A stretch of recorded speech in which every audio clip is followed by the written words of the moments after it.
Excuse me. Excuse me, young man? Yes, you. I'm sorry for being so nosy, but you just look so cold and uncomfortable. Do you not have a jacket or umbrella? You don't? Oh, You recently moved out and hadn't thought to buy any? Oh, sweetie, you poor thing. Come here. Sit next to me under the cover. I won't bite. The bus won't be here for quite some time. And if you stay like this, you're gonna catch a cold. You didn't know the schedule? Silly, it's posted on the wall over there. Then why am I waiting here? Let's not worry about that, okay? Just worry about you getting warmed up.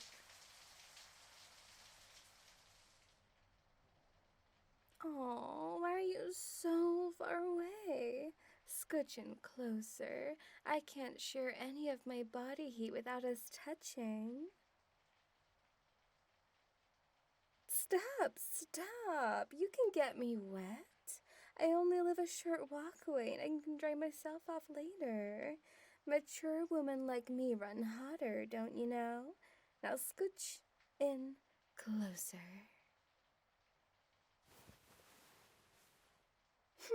You're still so far.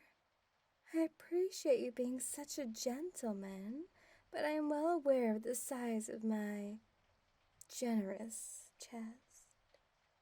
You still hug your mother, don't you? See, you do. So just think of me as your other mommy and scooch in. They won't bite. And aren't young men normally interested in such curves? I've seen the internet trends. I'm not that out of touch. So scoot closer and let my booba start warming you up. I used to think they were too big, but you really can't beat having two massive, squishy warm pillows, can you? And they almost reach my lap. But judging from your gaze, I don't think you mind.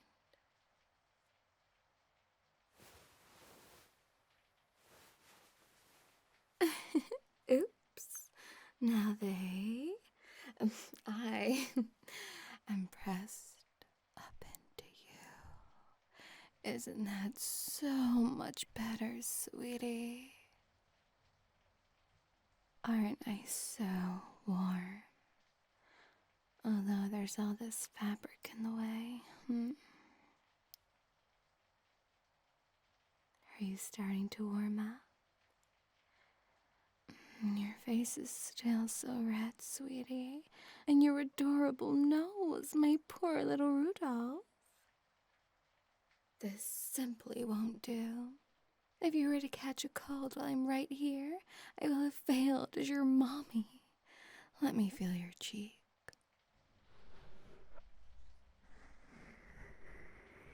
Oh no, you're positively freezing. Shh.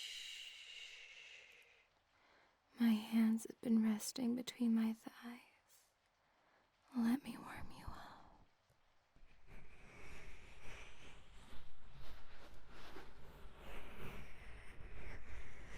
Cold to the touch, you poor thing. You really need to take better care of yourself.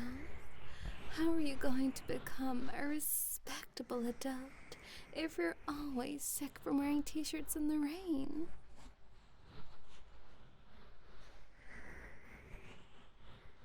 You can't work at Mickey Unia's forever. I hear Unicorp was having interviews for office interns. I'm sure you'd ace it. Just be careful around that manager, though. I've heard rumors about her. If you landed your first professional job, I think you deserve a little reward. But let's worry about that later. First, we can get you used to wearing jackets in the rain. No more of that tattered red hoodie.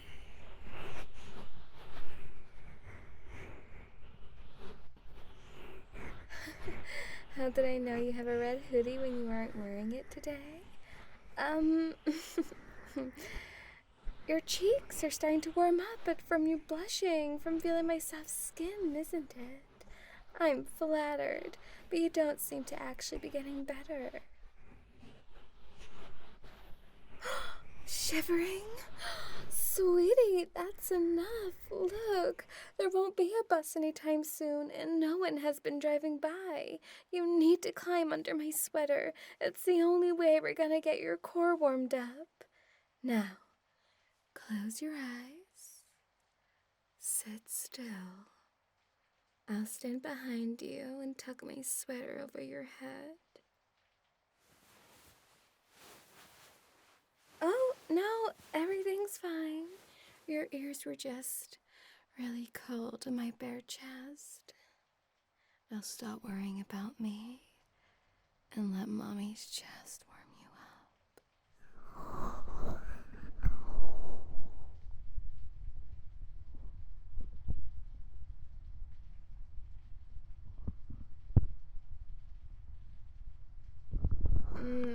That feels great, doesn't it, sweetie? I was a little unsure how this would work, but they are certainly big enough.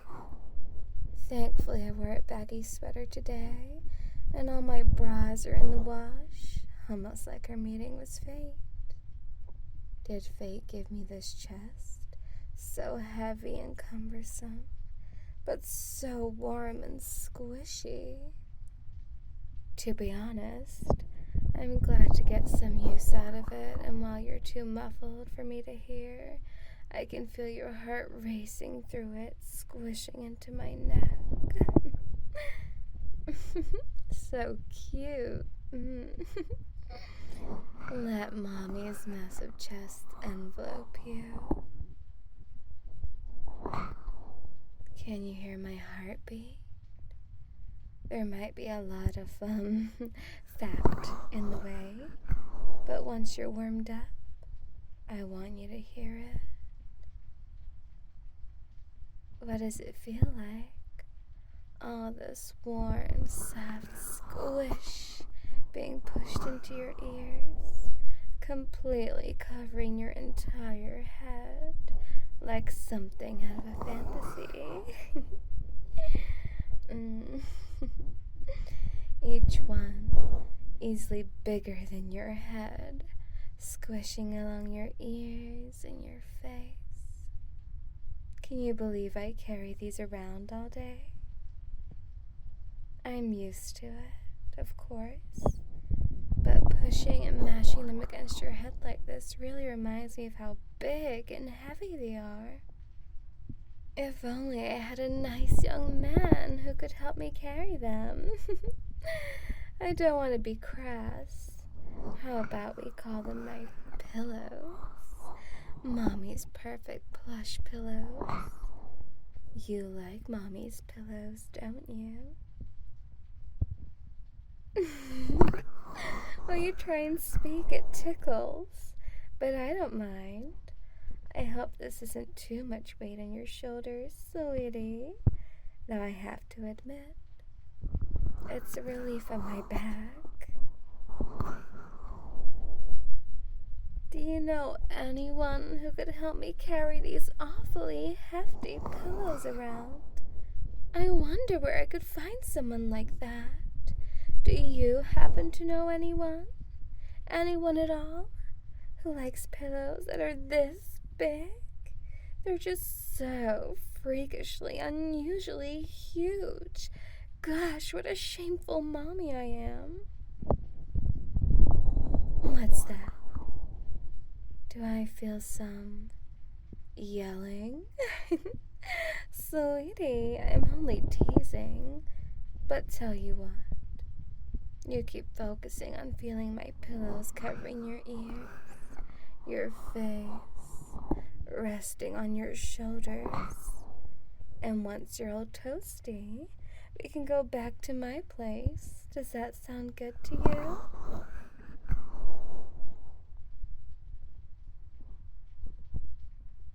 You don't mind that me and my pillows are so much older than you, right? There's that tickle. Of course you don't. I am a mature woman, like a rose that has bloomed. And if you're an extra good boy, I'll even give you a smooch. So keep calm, close your eyes, enjoy mommy's warmth, take in that scent, my perfume, that hint of vanilla. And if you happen to get an overdose of my pheromones coming from my pillows, I won't mind.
starting to fall asleep, sweetie. Oh, I am so grateful that this body could be so useful. So very